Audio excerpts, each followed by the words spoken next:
الإعلام العراقي قناة العراقية نيوز. راح يكون الفيلم باسم يعني صرخة مريم. كانت صرخاتها صرخات يعني طفولة، براءة، تريد ناس تنقذها، فانبرت مجموعة من الشباب وانقذوها، والحمد لله كنا جزء من عندهم. والفيلم إن شاء الله راح تتابعونه مشاهدينا باسم صرخة مريم. شو اسمك؟ براء، اسمها براء.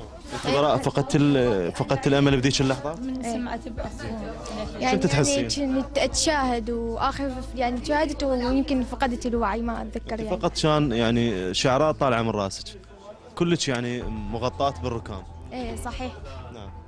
يعني تسمعين ما كنت أصواتها؟ اتنفس يعني نعم.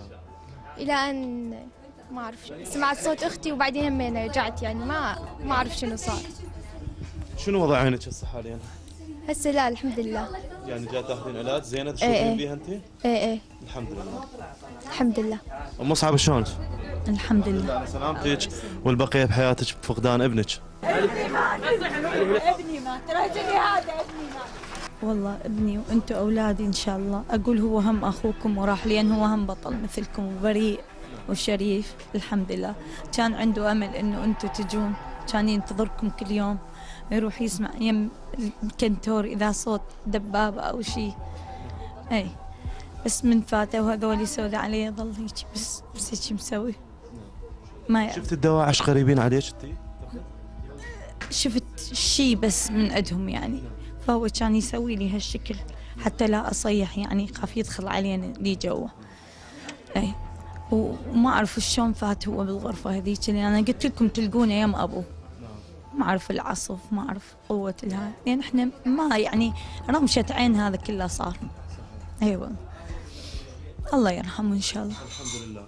لك اسوه بامهات امهاتنا العراقيات الابطال اللي فقدنا ابطال في سبيل تحريركم يعني. إيجارات وأشوف الهاي والصور يعني بصحيح مالي قلب. وهو وحيدي بس كنت شاعرة إنه هذا الولد راح يصير شهيد من كثر ما نظيف، من كثر ما هو نظيف. أيوة الحمد لله اللي يعني ما تورط واصبح جزء من داعش وراه نظيف، فهذا يعني المفروض تفتخرين به. الحمد لله الحمد لله. أبد ما كانت عنده هاي يعني بدون ما نضغط أنا أمه وأبوه، أبد ما كان عنده هذا الشيء أبد. يعني كان فكرته إنه يتحرر ونرجع على البصرة ونلتقي بأمي لأن أمي هي ربته من هو صغير.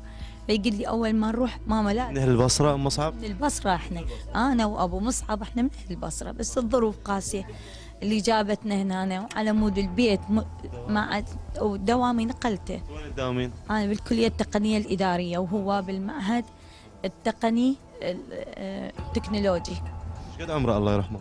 23 عمره. كان عنده 4 امتحانات باقية على أساس يمتحنهم، فتعرف أنا وأبوه يعني أنا أقول له خليه يروح، أبوه يقول لي لا يروح، هذا ما أقدر أفارقه. بعدين قاموا يحاسبون على الهويات مال الطالب، فكن حبسناه بالبيت يعني. مرات يجون عليه أولاد عم أخليه يجي يومين ويرجع هالشكل. الحمد لله والشكر. الحمد لله على سلامتكم. الله يسلمك. الله يعوضكم كل خير. أفرح من أشوفه ما يطلع بالشارع بس حابس نفسه بالبيت. أقول الحمد لله حتى لا حد يلعب بعقله أو شيء.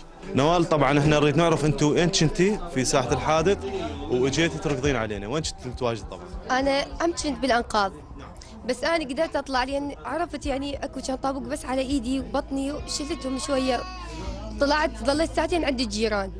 الجيران كانوا من واحد لواحد يصيحون، مش شافوا الحادث مالتنا كلهم يريدون ينهزمون من المنطقه.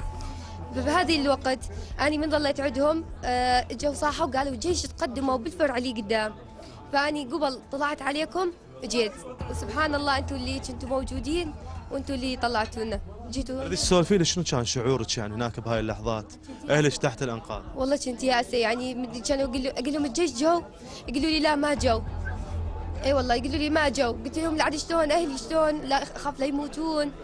فكانوا هم شوي يحاولون يطمنوني ويهدوني. والله كنت اني اريد ارجع للبيت مره ثانيه. هاي عائلتك هاي؟ ايه يلا تعال حاكيهم تعال حاكيهم قولوا مجوكم الابطال. مريومه وانت كلكم عايشين؟